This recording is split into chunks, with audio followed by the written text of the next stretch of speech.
Hello, everybody. Welcome to another episode of the Thriving Adoptees podcast. So today I'm delighted to be joined by Laurie Jakiela. Rhymes with tequila. That's how I remember how to say it. And welcome to the show. Oh, thank you for having me here, Simon. It's lovely. I'm really looking forward to this conversation. So when we spoke a couple of months ago, the thing that really stuck for me was this violent rejection that you had from your birth mom, and my heart really went out to you as you explained that, and I thought it would be a great topic to explore, to help others who have been through that rejection themselves, and also help others realize that we can get through this. We can survive. So my own fear of rejection a second time was fairly suppressed, but it came out in an instant. But so can you give us a little bit of story around that? Obviously what you're happy to share. Sure. So just a little bit of context. So I think maybe like a lot of adoptees, I didn't really realize how deep some things went. I just thought everything was fine. But then my mother, who adopted me, the mother who raised me, my father had died, and then my mother got very sick, and then she died. And I was deeply in grief. And I always knew my birth mother's name. My parents had given me or gotten hold of my original birth certificate. So I had all the tools that I needed to do a search, really. And I decided, probably foolishly, and I think now as part of my grieving process, to start a search shortly after my mother's death. And my rationale was, my daughter had been born with a birth defect that I had. And so I had no medical history. So my rationale was, well, I'm not really grieving. And I'm not doing the search because I'm grieving. I'm doing the search because I need medical information for my daughter. So I started my search then and went to Catholic Charities, which in the States is like, they know everything. It's like going to the mafia. They can find anything. They can tell you your entire history. And when I went to Catholic Charities, the woman that I went to see had my entire file on her desk, and I wasn't allowed to see it. And I was like, it's right there. And she warned me, like they do, that sometimes reunions go well, but mostly they don't. It's not really like what you see on Oprah. It's usually the opposite. And I didn't hear her because I didn't want to. And so they proceeded to contact my birth mother for me. And then Catholic Charities got back in touch and said, she absolutely wants nothing to do with you. And in fact, my birth mother she has a hole in her throat because she had lung cancer. And so she can't very well scream, apparently, but apparently she did. And the Catholic Charities people told me she was shouting and saying, absolutely, this is, horrible, and that, whatever. And so that was really upsetting. And I remember, hanging up that phone and just kind of, just starting to weep. And I had no idea why I was weeping. Really, I was like, this is because I like to think of myself as a pretty rational person, which, we can all fool ourselves in ways. But I did not respond rationally, and it was so deep. And I was like, oh, I had no idea I cared that much about this. And so the rejection for me was multi-tiered, because that was the original one. And then shortly thereafter, one of my siblings got in touch with me and reached out because I'm a writer, and so she had read one of my books, and I ended up getting in touch with some of my siblings, and my birth mother found out about this and wrote a letter to Catholic Charities, like a cease and desist letter, saying that I should not be in touch with anyone. And so that was awful. And the whole time I'm going through this, and being a writer is a blessing and a curse. I wrote my way through some things. I wrote down what was happening. I wrote down what I was feeling. And as I'm writing, I'm thinking, one of the rules of writing is that there are no villains, right? No real true villains, that there has to be. My birth mother was so awful. I just, I did not want her blood in my veins, like that kind of thing. I didn't want to be related to her. And I thought, she can't be this awful. And so when my adoption records finally came with all their redactedness, there was a section where the social worker, is writing about what my birth mother was going through when she was pregnant with me and when she gave me up. And as a writer, I just went into those sections, and I used fiction, but using fiction in a weird way that it wasn't really fiction. I took the stories and just imagined myself as her. And I wrote these fictional pieces that ended up in my book, where I just imagined being her and what she had gone through. And that really helped me a lot, just to find some little window of empathy, like how horrible that must have been. And how, as a mother myself at this point, I had 2 children, how walking away from a child would be so incredibly painful, no matter how you felt about that, and I don't always buy into the thing that all mothers love their children instantly. I don't, but buy into that. But at the same time, it's such a physical connection, and her pain had to be so deep. So I ended up writing this book, and I was in touch with my birth brother, my bio brother. We became very close friends, and it took me about 5 years to write the book that ended up being about this search. And the whole time I was writing it, well, when I first met him, he said, "You have to promise me you won't write about this." And I said, I can't promise. I'm not going to do that, but I promise I will show you before I publish or things. And so when I started to realize I had a book, I told my brother I was working on this and I wanted him to read it. And he said, no, it's fine. Just do whatever. Just do your thing. It's cool. Everything's great. I love you. I'll just tell your truth, right? Whatever that is. And I said, no, I really think I need you to read this book. And he said, no. And then the book came out, and he came to a reading that I gave. And then he read the book and was furious and completely severed ties again. So, because apparently he had been lying to his mother the whole time, right? Saying, I'm not in touch with her. There's nothing, we're not doing any of these things. They would joke, he and one of my sisters would joke about trying to sneak me into family gatherings so I could just see her. And I said, I don't want to do that. But yeah, apparently she didn't know anything about our relationship, and it caused a great deal of difficulty for him. And so we are no longer in touch. So it was like multi-tiered rejection, right? But I came to peace with that, because as a writer, that's what I do. I write. It allows me to make sense of the world. It allows me literally to survive, right? And it also allowed me to make peace with my birth mother by writing those fictional chapters and finding empathy for her.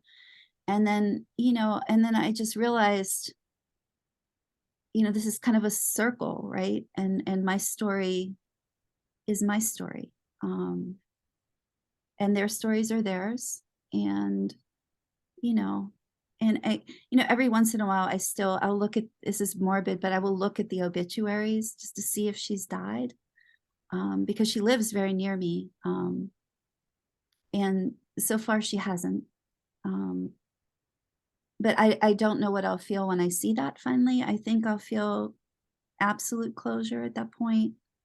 Maybe not, because who knows? Again, we're not always the best judge of our feelings or how we're going to respond. No. But yeah, that's it though.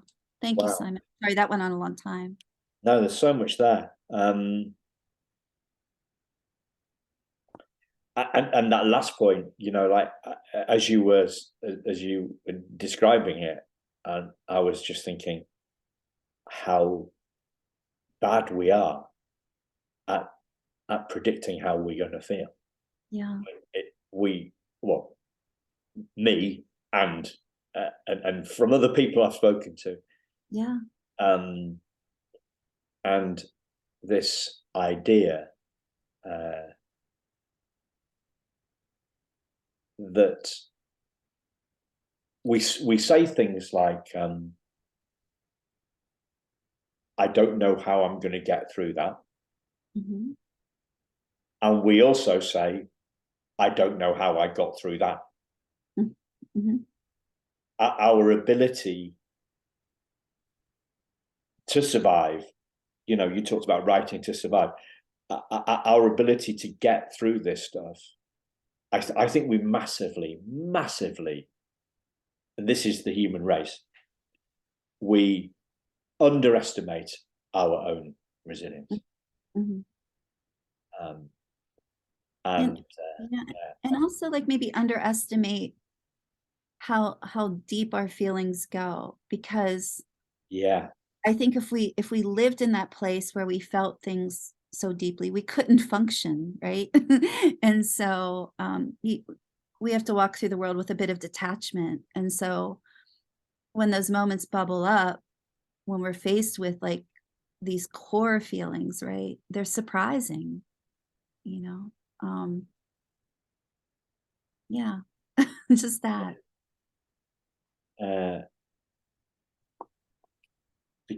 Yeah, we do.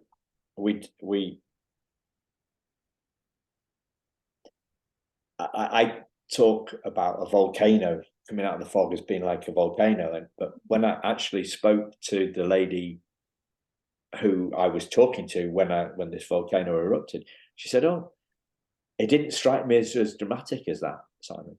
She said words to that. So our minds play tricks on us, in terms of both how bad the future is going to be, and what the past was like. And I think it's really it's really tricky. And you were talking about that to an extent in terms of the fact we fool ourselves. We think that this rational brain Mm-hmm. is in charge, and I remember losing my best friend in a car accident, and a year later, a guy that worked for me said, you've been like mush since that happened. Mm-hmm. And I had no idea of the depth that it had. I really hadn't realized that it had floored me to the extent. I'd underestimated the extent to which it had floored me. Mm-hmm. Yeah. So, and the writer comes out in you, like I wrote down, I didn't want her blood in my veins. I mean, this is powerful stuff. So why do you think she reacted with such anger?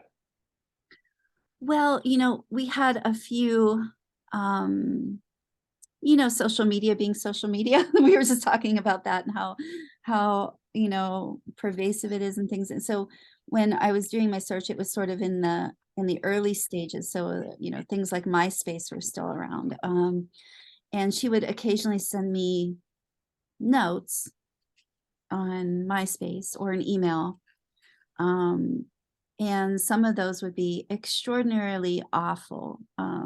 Like, I should have aborted you was one of them. Oh, Yeah. And I mean, all sorts of the most horrible things you can imagine.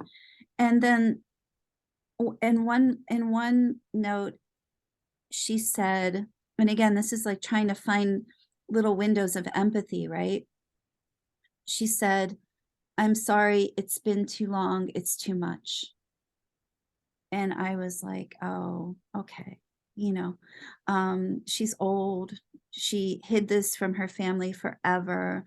Um, I only know from talking to my siblings that there had been these rumors in the family, and that she would, when absolutely confronted with this idea that she had another child somewhere, she would say, oh, I was raped by a family member, which wasn't true. But she had all these secrets, right, that she had built up. So these walls were around her. And, and she was, when I found her, I guess she was in her 70s. She had spent a lifetime living all those lies. And, it was too late to tear down what she built, and I understood that. And then the next email that she sent me was horrible, right?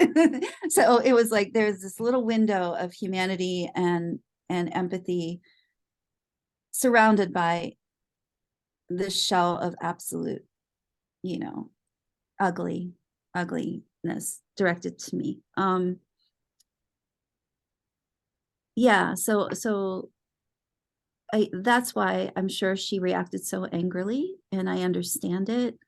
And people talk about forgiveness, like, do you forgive her for saying those things? It's like, well, it's not even that I forgive her, it's just that it's closure, right? There's a sense of closure. I have a truth now that I didn't have before. And we were talking about that with your experience. It's like to have one true thing, even if it's not a pretty truth, right? It's just a true thing. You can just sort of go forward from that point. And it's helpful, even though it's painful, I think. yeah. Is to what extent is the truth a relief because it's the end of the questioning? Is that it, or why does the truth bring peace? Yeah, I mean, so the book that I ended up writing is called Belief is Its Own Kind of Truth, Maybe, which sort of says everything. But I think for me anyway, as an adoptee, I grew up with all sorts of ideas and fantasies and beliefs about who this woman may have been. And they were, they weren't true at all. And, just somehow just knowing that she was a real person, and that this is how it is. Like there's like hard truths, right? And that there is no hope for us to have some kind of relationship or something, but also confronting the fact that that was how it was also allowed me to think, I don't need it. I don't need her, I needed to maybe know this and not wonder about it for the rest of my life. And I feel bad though for my children sometimes, and my daughter especially.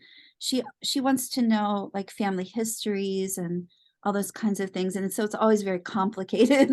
And but it's she's kind of, my birth mother's an end stop for that particular chapter in my story, and it's okay.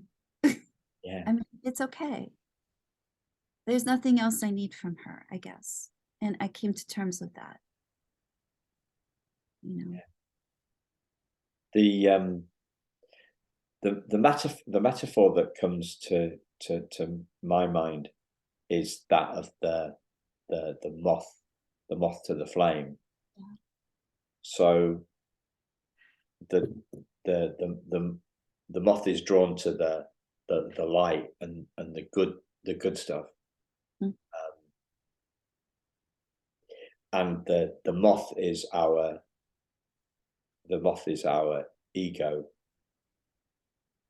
and as that's drawn to happiness, Mm-hmm. but it gets within a couple of inches of the flame and it feels like it's going to die. Mm-hmm. And it unleashes merry hell at that point, Mm-hmm. because it's so painful. Mm-hmm. It's going to die. Mm-hmm. And this is a metaphor it's not my metaphor, it's from a guy called Rupert Spira, who I name check all the time, but there we are, I've done it again. So the other bit that kind of backs onto that is something that a mentor of mine said, and as a mass generalization, when under threat, gender generalization, men fight and women cry. Mm. So, and that's a fear. The fear response is, fight, flight, or cry. You know, to mix all these different things up. But your birth mother went on there. Her fear morphed into anger, mm-hmm. and she came out fighting, mm-hmm. most of the time, mm-hmm. Because we were really touching her, the rawest of nerves, and the deepest of darkest secrets that, mm-hmm. as you say, she'd been living the lie for so many years. It was too late to tear down that wall, and so her whole self felt like it. She felt under attack, and the whole world was gonna break apart. Mm-hmm. And like the moth about to die, it felt like death for her. And her wound was so deep that she couldn't even go there. Yeah. And and that, I love that moth metaphor too, because it's like, so we as adoptee people are the ones searching, we're going to the light, right? And if we don't at some point stop that, we die, right? Because you just, you can only go at the light for so long, you eventually have to go off and, eat moth things, or, be with moth people. Because if your only focus is that flame or that light bulb, you will die, right? Because that becomes your only focus, and you have to find a way to move forward from it, right? You have to leave it. And it's not ever going to fulfill its promise, whatever the promise of that is, this kind of beautiful, ethereal, perfect thing. It's not going to ever be that. I'm sure some reunions are, much better than others, but they'll never be this perfect thing that will heal everything. You have to at some point just move forward with your own life and go on and enjoy this brief moment that we have on this earth, So for me, that ego dies all the time. Mm-hmm. It's not once and done. The moth is our separate self, who is scared, mm-hmm. and we do our work, we carry on our search, and that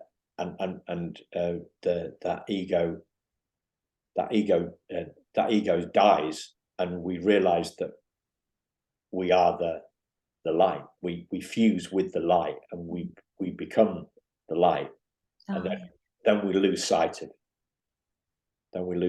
it. Mm-hmm. I don't know whether I'm making much sense here.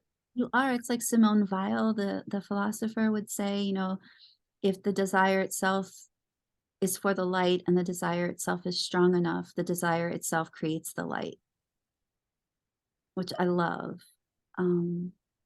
is that we can become our own light, you know, through the desire to do this search or to find something, or, you know, what is it that we want, and our desire makes our own light. And I love that. It seems right to me, you know. I'd say that we start off as the light, then we morph into the moth, as the separate self is created, and then we morph. If when our ego dies, we then return again, and we are there. It's a return to self. Mm-hmm. That's who we are. The separate self, the moth, was always an illusion. Oh, I like that. I like that too.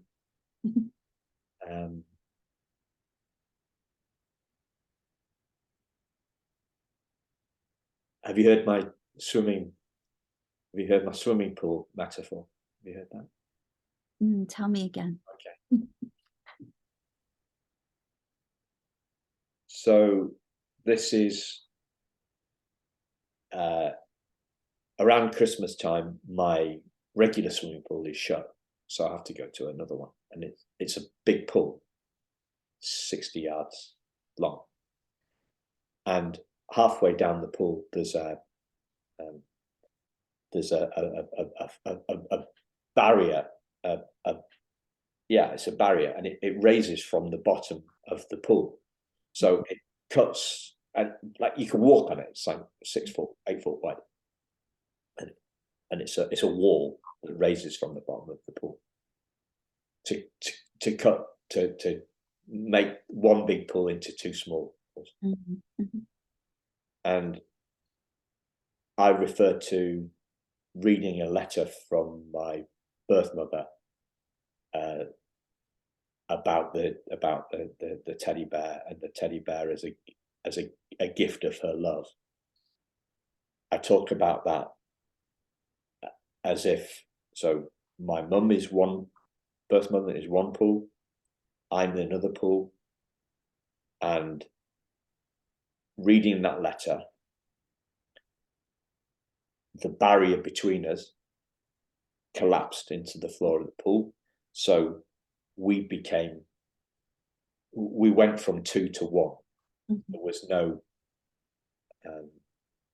barrier between us anymore. The barrier of my anger, my 40 seconds worth of anger to her, disappeared. Mm-hmm. and two became one. Yeah. And that didn't happen for your birth mother. Her barrier, you know, you said that the wall was too. Yeah. The wall between you had been in place too long. There was no chance of a collapse. Right. And I'm grateful. I mean, I don't want to be one with her. And that sounds strange, right? After all those years of wondering about it, I don't want it. But I'm glad to know that I don't want it, if that makes any sense. Yeah. The truth. I no longer desire it. Yes. Yeah. Yeah. I no longer want that. Yeah. Yeah. You you got a sneak peek at what was underneath the wrapping. Yep. You thought it was going to be a gift. You realized it was the booby prize. And exactly. you pushed it to one side. Yeah, exactly. And yeah. And you survived. Yeah, and found, I mean, peace. Found peace with that. And I think that's, that's really good for me, and maybe for other folks who have a hard reunion or experience. Just knowing, that you don't want to meld with this person. They existed. They're the reason that you're present. That's really great, to be present in this world, right? In this life. That's good. And for that, maybe, I owe her a bit of gratitude. And I certainly felt like I owed her empathy. Which again, as a writer, it's like, it's really wonderful sometimes because you can work that out on the page, the empathy. But yeah, I mean, if I had the opportunity to be in a room with her right now, I would never take it. I don't want that. And so there's certainty. There's yeah. a certainty that with the peace. Yeah. There's a certainty that's come with it. There's There it's a is. resolution. It's a redemption. Yeah. And like I said, I check the obituaries, and maybe when I eventually see that, maybe I'll have a feeling that I'm not expecting. But I think I'm okay. I think that part of the story closed. And again, I'm really grateful for it, even though it was really hard and painful, but I'm grateful. Yeah. So the message really is one of listeners, if you're worrying about in your inability to cope with that secondary rejection, here's a fantastic lady that's come through that and found peace despite it not being an Oprah ending. Exactly. Yeah. And also, I mean, just turning to the families that we make in our lives, right? You turn to your partner, you turn to your friends, you turn to all of these things, and realizing that you've made yourself, right? That who you are does not depend upon whether or not this person accepts you or not. Yeah, you've built a life out of this initial pain, this primal wound, but also this, gift of having been here, right? We're here. And what we do with that time is us. It's up to us. And, they don't have power over that unless you give it to them. Yeah. I would strongly suggest not giving it to them. No, that's enough. But yeah, I think sometimes we just need an answer, even if the answer isn't the one we wanted, So. Can you remember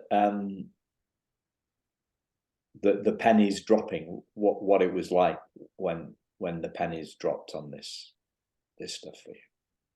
Can you remember that experience? Was it a visceral experience? Do you remember it? The initial moment of, or which any? Okay, let me ask you a better question.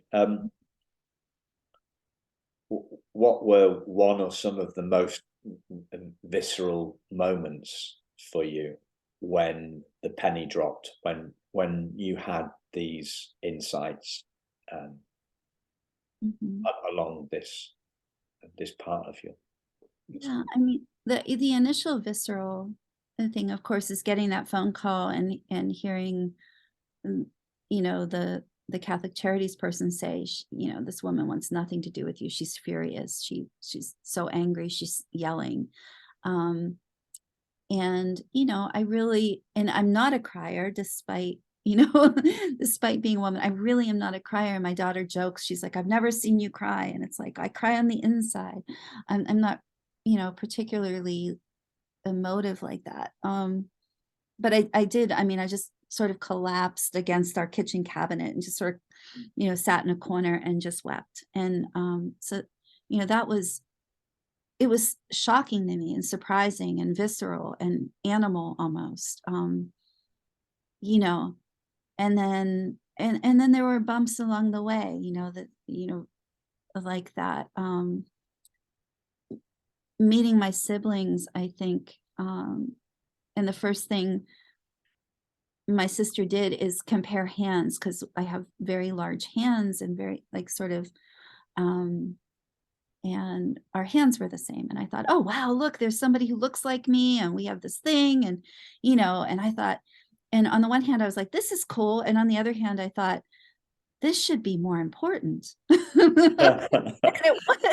just wasn't, it was and it wasn't. And that was kind of viscerally shocking, that I wasn't so moved by this idea, because I've thought my whole life, I want to see someone who looks like me, right? And there they are. And I'm like, huh, okay. And then seeing a picture of my birth mother for the first time, and how ordinary she looked. Like, I could have passed her every day on the street or been on the bus sitting next to her, and I would never have known. And I always thought, huh, that's strange, because I thought if I was in her presence, I would feel her presence somehow, or she would look differently. And she was just a normal person. These are all like sort of childish, like, revelations, I think, but they were pretty visceral in the moment, in that I was like, wow, I thought this would be bigger. Yeah. um and then, I think, ultimately, just probably, uh, one of the most visceral experiences I had when I was writing that book is when I realized, in order to find empathy, I had to go into my records and I had to use fiction in order to embody her. And I tried, I just really got in there, and it was exhausting, like writing is, because writing's stupid and hard. But it felt like I really got inside her. And my brother, who was very upset by this book, and again, it's the reason that we aren't in contact.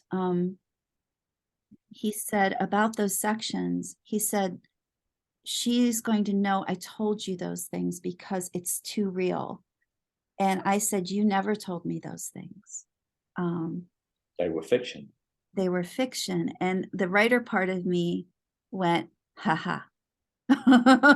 Yeah.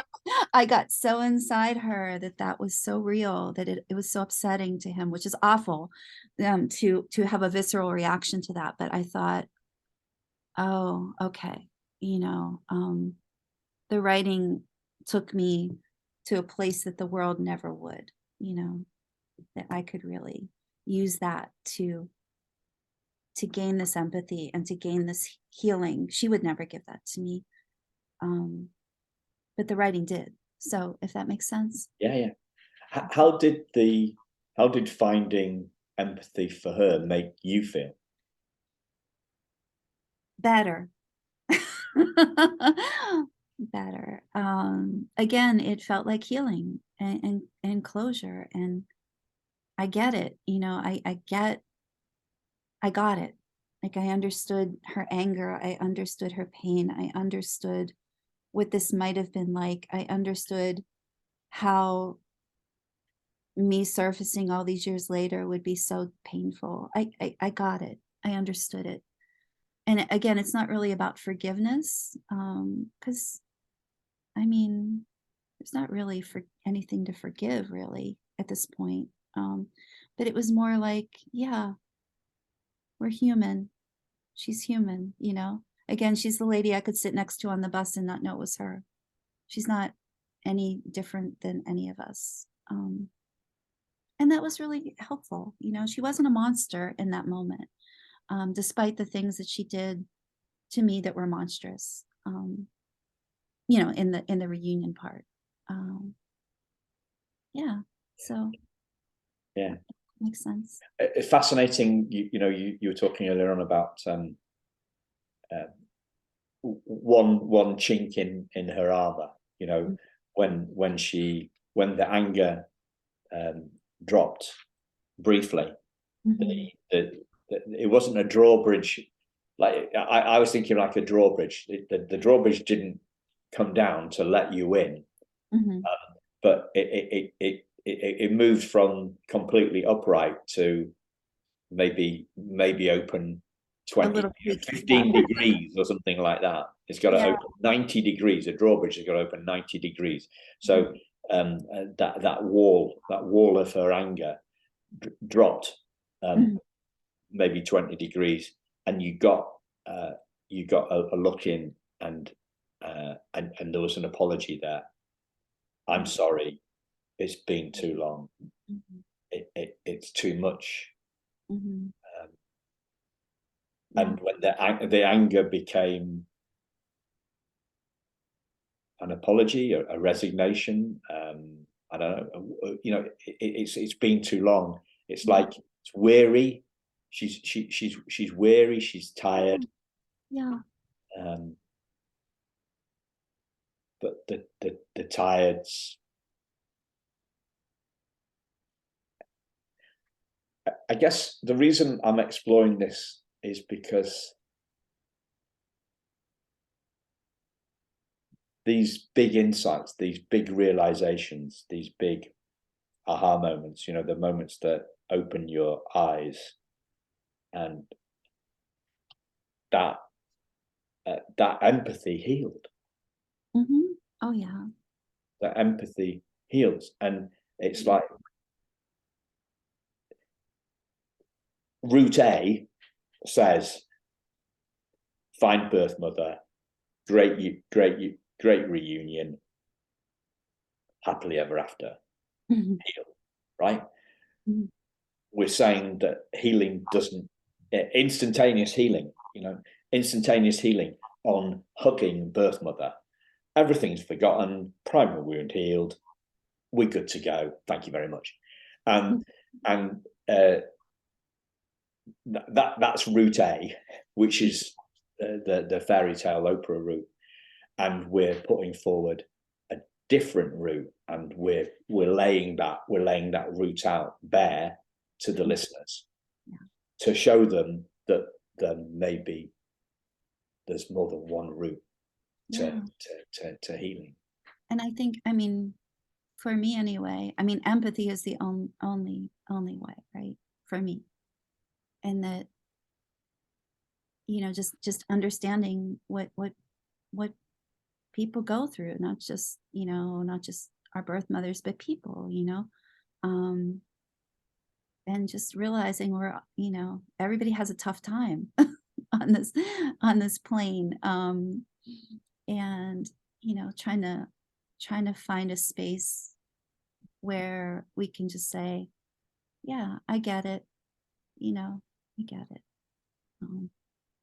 It's helpful, really helpful for me. And, you know, and again, it comes from like a place of writing, like you have to write from a place of empathy, or, you know, you can't do it, or you can't do it well. So. Yeah. So I don't always ask this, but I'm going to ask you, given you're a writer, what would you like to call this episode? Oh, what would we call this episode?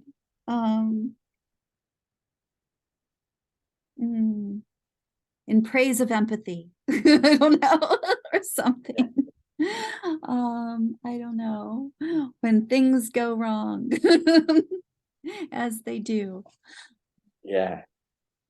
I had a rather more macho. Oh, do it. Tell macho me. type. Yeah. Well, yeah. Macho, and yeah. Oh, sorry. I said I shared that women cry and men fight. I shared that with somebody else last week. I don't know whether it was on the podcast or just one of my pre-podcast conversations, and I felt kind of, because it was said to me by a woman, I felt that kind of gave license to me to repeat it on the basis that it's gender stereotyping, but it's not mine. I'm just repeating what a woman said. So it's just it's a strange thing. Oh no, but there's always the exception. It's so funny. My husband, he looks like a biker, like a motorcycle, like beard. He's a big guy, right? And he's scary looking, and he just cries at everything. He's so sweet. I mean, he's just so emotional, and I'll just sit there and I'll be like, "Are you crying again? Like, really?" So there's always the exception, but so, and it's so funny, but yeah, I would say probably usually that is correct, but in our cases, it's a very strange thing. I wanted to, I guess we've got to decide who the episode is for, or maybe not. But the title that I came up with was Surviving Rejection. Oh, I love that. Yeah, definitely. That's perfect for our folks. Yeah. Yeah, because I think people really are afraid of that. Right? Yeah. Yeah, it's scary. It's really scary. I have a friend who has the worst rejection story,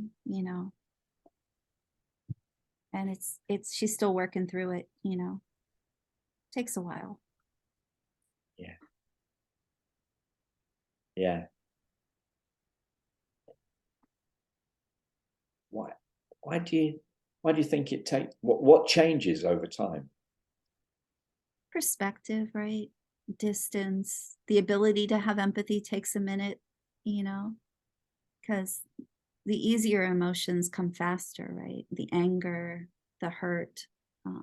Empathy's complicated. You have to take time to step back and open up, give yourself space to feel it, and it takes a minute to do that, or if ever, sometimes there are just some places you can't open, but I because people say, don't they, fast to anger, don't they?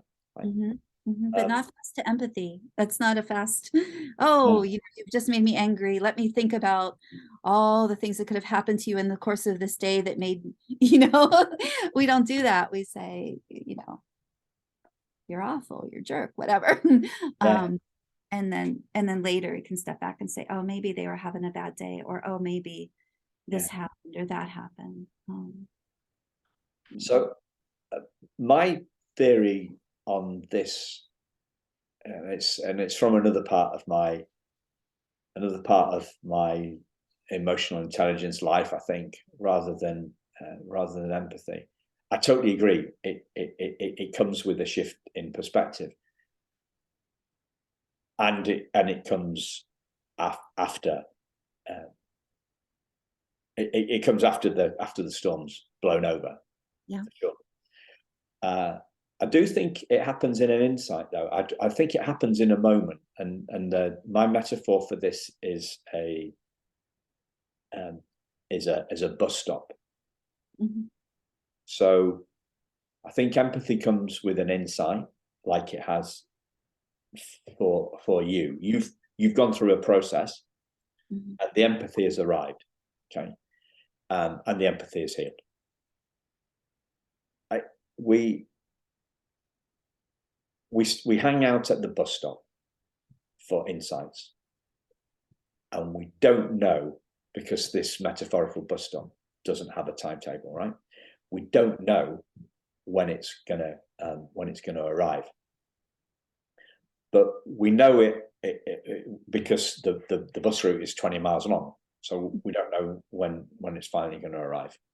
But it always takes 20 seconds to do the last 40 yards. Yeah. So it may take a long time to come, but when it comes in an insight. It comes in an instant. Yeah. Oh, I like that. Insights in an instant. Yep. Insights. And then you got to get on the bus, and then you got to move forward, right? Brilliant. It's good. Brilliant. I love a metaphor jamming session. Never thought of that. I love that. That's great. Metaphor jamming. It's a bit like improv, isn't it? Yeah, absolutely. And you know, when people are doing improv, they say don't block. Just say something. Don't block. Keep the wheels turning on the bus. Don't stop. Don't block it. Don't block it. Just keep it going. See where it goes.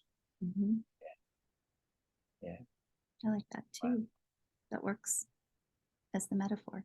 Works. So listeners, check out the show notes and check out some fantastic books and links.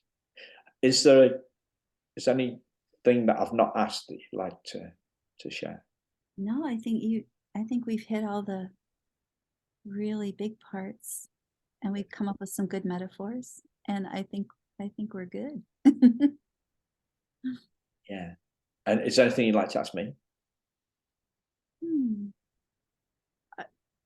Do you feel that you're fully at a place of acceptance and healing, or are you still working on it? So I'm not a once and done guy. Yeah. So there's I have I'm not a religious guy. I have seen, you know, I talked about the light, and you know, with the light, and then with the moth, and then with the light, and then with the moth, and then with the light, right? So I have I consider myself whole. I consider every human being on this planet whole. Okay. So I'm not saying that I'm any different to anybody else. I think I've seen that wholeness, but I keep on forgetting and remembering, forgetting and remembering. Oh yeah. Yeah. And I lose my stuff. Yeah. I lose my stuff. I'm more at peace with losing my stuff. So if you here's a slight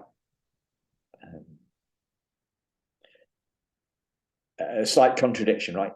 We all want to feel want to feel okay, right? If I'm not okay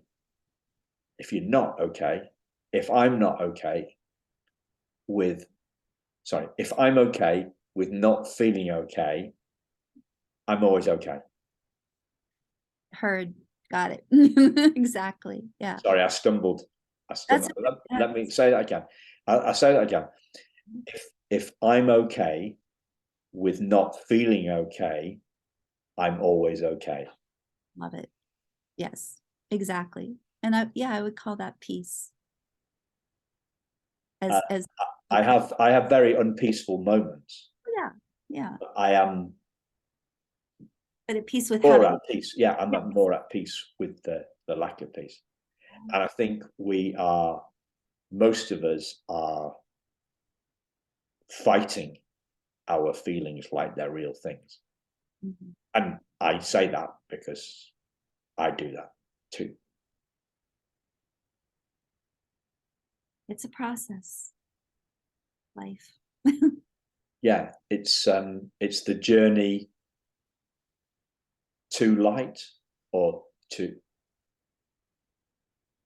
and it's the journey in light. Some people call it the journey. So it's journey to consciousness, and then the journey in consciousness, or the journey to God, and then the journey in God. After. But nobody tells us that. So we all think it's once and done. When it's like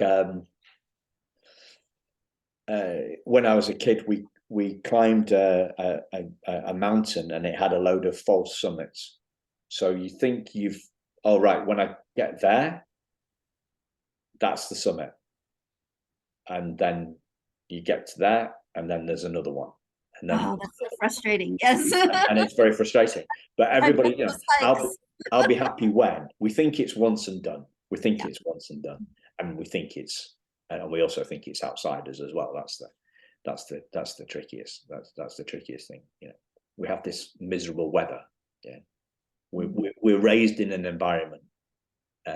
This is obviously in the UK. I mean, you were in Florida. They don't really have much miserable weather, do they? In Florida, in the UK, we're our cultural belief is bad weather, bad mood.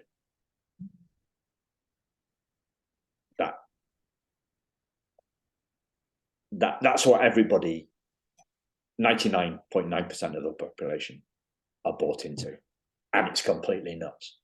Yeah, because you can't control that, but you can control this. Well, we're onto a different one. We're onto a different theme. We'll do that one. That's the next podcast. Control. Yeah. Yes. Thank you very much. And it's been a beautiful, beautiful conversation. And thank you, listeners. We will speak to you again very soon. Bye-bye.